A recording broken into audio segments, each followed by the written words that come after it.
먼저 그 지방선거 관련해서 말씀드리겠습니다. 저는 사실 작년에도 이제 정계 소위 간사를 하면서 이 문제를 8월에 우리가 출범하면서 가장 우선적으로 우리 지방선거 준비하셔야 되는 부분들이 있기 때문에 해결하기 위해서 작년 하반기 내내 이제 노력을 했습니다. 당시에 또 여러 가지 선거제도 개혁에 관한 논의가 있어서 그런 토론까지를 포함해서 논의하다가 이번에 다시 해를 넘기면서 이제 통합특위, 헌정특위로 와서 또 소위에서 활동을 하고 있습니다.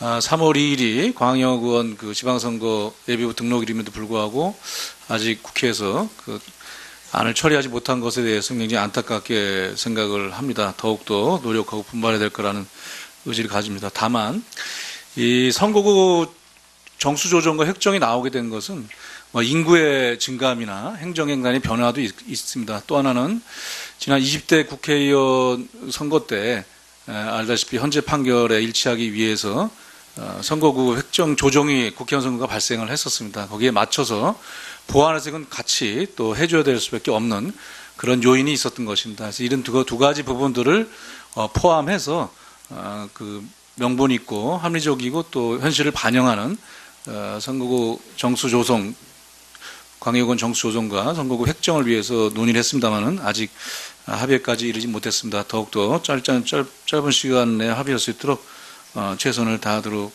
하겠습니다. 또 하나는 말씀드리는 김에 헌법 개헌 관련해서는 많은 분들이 말씀하시겠습니다만은 또 연휴 기간 중에도 일부 언론에서 그 국민들에게 여론조사를 통해서 그 개헌에 대한 의견을 좀 물었던 것이 보도된 바가 있습니다. 경향신문에서 한국리서치 여론조사에 따르면 10명 중 7명이 대통령제를 선호한 것으로 나타났습니다. 그리고 또 SBS 보도된 것도 한국갤럽 여론조사에 따르면 대통령의 권한분산, 견제장치 강화 등을 통한 권한 일부는 개선해야지만 대통령제라는 부분에서는 국민 여론이 71.1%로 또 나타났습니다. 결국은 현행 대통령제를 기반으로 해서 좀 더 과대 포장되어 있거나 또 제왕적인 요소들은 해소해 나가는 것이 이번 여론조사에서 나온 것이 아닌가 이렇게 생각합니다. 이런 부분들을 민심의 반영 속에서 원칙을 가지고 빨리 논의하는 게 좋다고 생각하고요. 저는 첫 회의 때도 말씀드렸습니다만은 우리가 합의의 시간이 많이 걸리는 것을 먼저 해결할 수 있다면 좋겠죠. 빨리. 하지만 그런 부분들의 논의가 여러 가지 시간적으로나 또 내부 절차적으로 필요하다면 먼저 쉽게 논의하고 합의할 수 있는 부분들이 가능성이 높은 기본권이라든지 분권이라든지 이런 것부터 해나가자 이런 의견을 말씀드린 적이 있습니다. 저희 당은 이미 몇 차례 의총을 통해서 당론화 시켜놓은 과정이 있고요.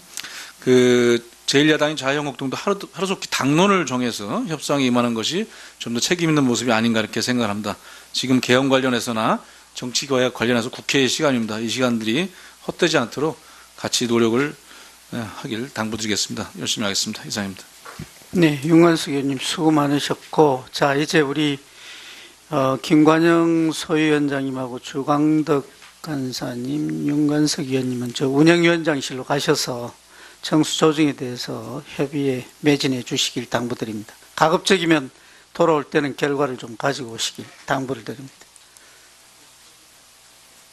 심상정 의원님이 아까 발언하시겠다 손 드셨던가요? 예, 발언하십시오. 그 다음에 김진태 의원. 우선 그 광역위원 정수 확대 문제 가지고 지금 결론이 안 나고 있는데 사실 교섭단체 제도나 간사제도는 국회 운영상의 편의를 위해서 만든 제도입니다. 그것이 헌법상의 국회의원의 권한 위에 있을 수는 없습니다. 간사들 간에 협의를 해서 최대한 조정을 해보지만 법을 위반하고 지방선거를 정상적으로 치르는 것을 위협하는 수준으로 합의가 안 되면 이 상임위원회에서 직접 토론해서 결정할 것을 저는 제안드립니다. 이게 어떻게 된 게 국회 운영상의 편의로 도입한 교섭단체 제도나 간사 제도가 헌법상의 국회의원 권한 이상의 월권적인 그런 월권으로 운영되는 것에 대해서 대단히 유감이라는 말씀드리고 오늘까지 기다려봐서 안 되면 이 전체 회의에서 토론해서 표결로 결정할 것을 제안드립니다. 두 번째 정부 형태와 관련해서 제가 사실 소위에서 제대로 말씀을 못 드렸습니다. 죄송하게 생각하고요. 근데 저는 이제 우선 제가 갖고 있는 이 인식과 우리 상식의 가장 큰 차이가 뭐냐면은, 원래 가버먼트라는 정부는 주권을 위임받아서 입법을 하고 공권력을 행사하는 전체를 의미하는 거거든요. 그러니까 사실은 입법부, 행정부, 사법부를 통틀어서 정부라고 이야기하는데, 우리나라는 오랜 세월 동안 대통령 권위주의적인 대통령 시절을 거치면서 이 정부가 곧 행정부처럼 이렇게 인식돼 왔어요. 저는 이제 그 점이 지금 우리 정부 형태 문제를 논의하는데 하나의 상징적인 그런 인식이라고 생각을 합니다. 두 번째는, 저는 제왕적 대통령제다, 이원 집정부제다, 여러 개념을 짓는 데 대해서는 우리가 공통된 어떤 개념에 대한 전제가 없기 때문에 말씀드리기가 어렵습니다. 다만 분명한 것은 뭐냐면, 국민들이 자신들의 주권을 직접 투표로 위임받은 기관이 입법부하고 대통령입니다.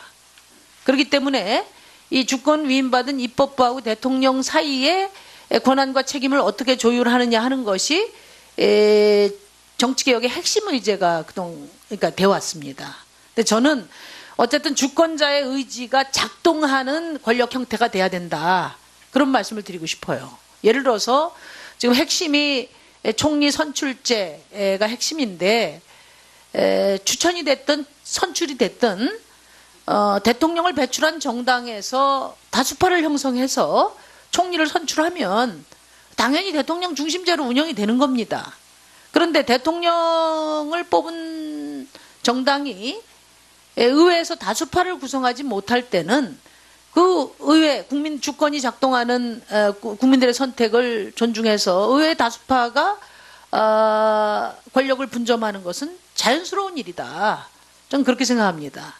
예를 들면 메르켈이 연정 구성하느라고 지금 몇 달째 애를 썼는데, 내각 책임제라서만이 아니라 저는 정권을 잡은 정당은 어떤 식으로든지 국회의 과반 이상 의석을 연정을 통해서든 과반 이상 의석을 확보해서 안정적인 국정 운영이 가능하도록 하는 것이 기본 책무라고 생각해요. 그래야 이게 안정적으로 되는데, 우리나라는 그동안에 보면 여소가 되더라도 끝까지 권력의 100%를 쥐고 대결을 해왔기 때문에 오랜 세월 동안 이 양당 체제가 적대적인 공전 체제를 유지를 한 거거든요. 그런 점에서 이게 어떤 제도적 유형을 가지고 우리가 논의할 것이 아니라, 주권을 가진 국민들의 선택이 작동되는 그런 권력 구조로 가는 것이 필요하다, 그런 말씀을 드립니다. 그런 점에서 대통령 중심제를 전제로 하되 가능한 최대한 의회의 다수파의 권한이 존중될 수 있는 그 범위 내에서 우리가 고민을 해봐야 되지 않나, 이런 말씀을 드리고, 4년 중임제하고 그 다음에 권력을 어떤 식으로 분점할 것인가 하는 문제는 취지로 보면 충돌되는 바가 있지만, 그러나 구체적인 선택에 있어서는 굳이 그것을 대입시키지 않을 수도 있다는 게 저의 생각입니다.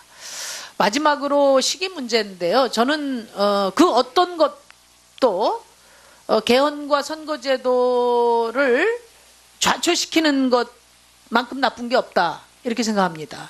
그런 점에서 지금 대통령께서 국회에서 합의안이 안 경우에 발의를 하시겠다 했는데, 그런 상황까지 가지 않도록 국회가 역할을 해야 된다, 그런 말씀 드리고, 그러려면은 자유한국당에서도 안을 내고, 또 이 안을 토의해서 결론을 내는 시점에 대해서도 명확하게 책임 있게 말씀을 내놓으셔야 된다, 그런 말씀을 드리고요. 또 여당에서는 사실 30년 만에 지금 개헌을 하는 것입니다. 그렇기 때문에 30년 만에 개헌을 하고 이제 사실은 논의가 이후에 어쨌든 저희 책임은 아닙니다. 어쨌든 여러분들 오히려 양당 책임이 크죠. 그런 상황에서 충분히 개헌을 성사시킬 수 있는 여당으로서의 그 인내와 또 대안을 제시를 해야 된다고 생각합니다. 저는 만약에 우리가 이 국회에서 어떤 개헌에 대한 프로세스에 대해서 합의를 이루지 못해서 대통령이 발의를 하게 되고 국회에서 결정이 돼서 이 정부 하에서 다시는 개헌 논의가 이루어지지 못한다면, 이것으로 마무리된다면 그것만큼 큰 책임은 없다, 이런 생각을 갖고 있습니다. 그런 점에서 저는 결론적으로 말씀드리면 자유한국당에서 보다 책임 있는 대안 제시가 필요하다는 말씀 드리고요. 또 대통령께서는 어떤 경우에도 임기 안에 개헌과 선거제도 개혁을 이뤄내겠다는 그 확고한 의지를 가져주셨으면 하는 그런 말씀을 드립니다. 퇴의 때도 말씀드렸습니다마는 우리가 합의의 시간이 많이 걸리는 것을 먼저 해결할 수 있다면 좋겠죠, 빨리. 하지만 그런 부분들의 논의가 여러 가지 시간적으로나 또 내부 절차적으로 필요하다면 먼저 쉽게 논의하고 합의할 수 있는 부분들이 가능성이 높은 기본권이라든지 분권이라든지 이런 것부터 하나가자, 이런 의견을 말씀드린 적이 있습니다. 저희 당은 이미 몇 차례 의총을 통해서 당론화 시켜놓은 과정이 있고요. 그 제1야당인 자유한국당도 하루속히 당론을 정해서 협상에 임하는 것이 좀 더 책임 있는 모습이 아닌가, 이렇게 생각을 합니다. 지금 개헌 관련해서나 정치개혁 관련해서 국회의 시간입니다. 이 시간들이 헛되지 않도록 같이 노력을 하길 당부드리겠습니다. 열심히 하겠습니다. 이상입니다.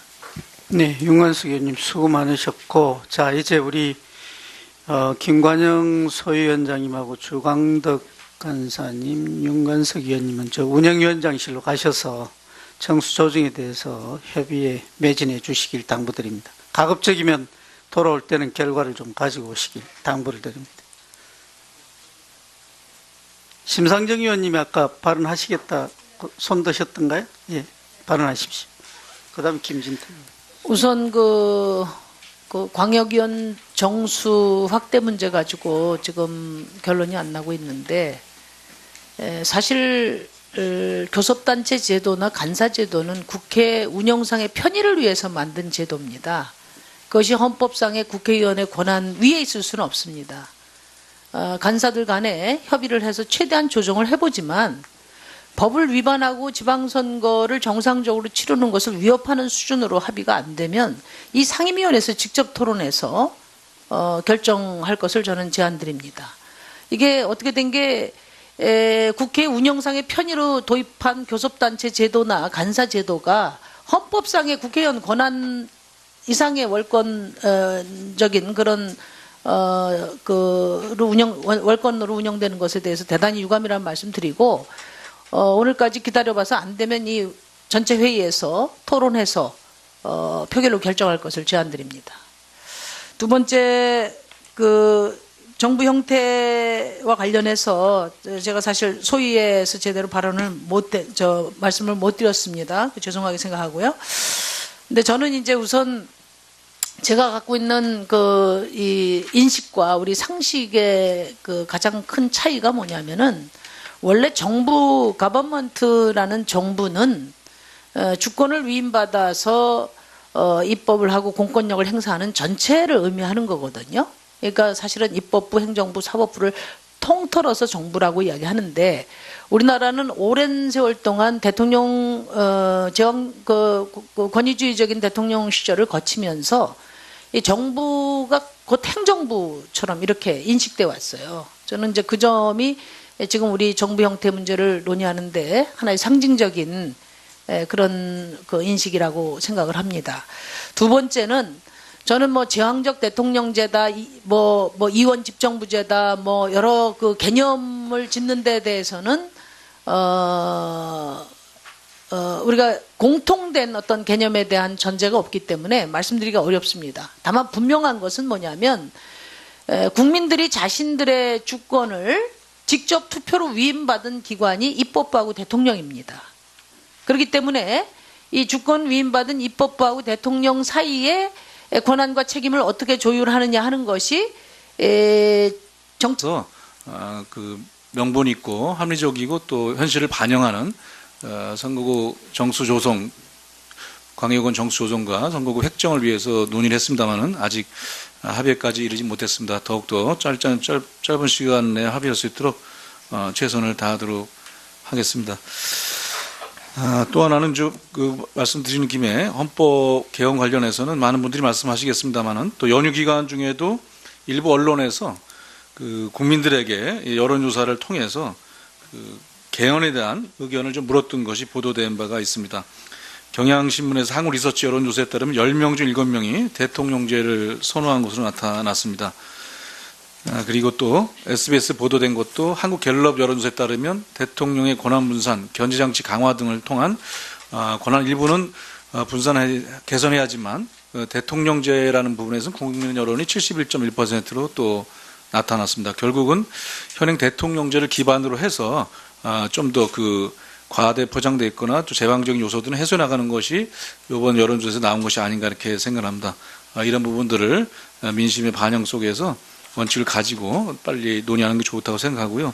저는 먼저 지방선거 관련해서 말씀드리겠습니다. 저는 사실 작년에도 이제 정계 소위 간사를 하면서 이 문제를 8월에 우리가 출범하면서 가장 우선적으로 우리 지방선거 준비하셔야 되는 부분들이 있기 때문에 해결하기 위해서 작년 하반기 내내 이제 노력을 했습니다. 당시에 또 여러 가지 선거제도 개혁에 관한 논의가 있어서 그런 토론까지를 포함해서 논의하다가 이번에 다시 해를 넘기면서 이제 통합특위, 헌정특위로 와서 또 소위에서 활동을 하고 있습니다. 3월 2일이 광역의원 지방선거 예비후 등록일임에도 불구하고 아직 국회에서 안을 처리하지 못한 것에 대해서 굉장히 안타깝게 생각을 합니다. 더욱더 노력하고 분발해야 될 거라는 의지를 가집니다. 다만 이 선거구 정수 조정과 획정이 나오게 된 것은 인구의 증감이나 행정행간의 변화도 있습니다. 또 하나는 지난 20대 국회의원 선거 때 알다시피 헌재 판결에 일치하기 위해서 선거구 획정 조정이 국회의원 선거가 발생을 했었습니다. 거기에 맞춰서 보완해서 같이 또 해줘야 될 수밖에 없는 그런 요인이 있었던 것입니다. 그래서 이런 두 가지 부분들을 포함해서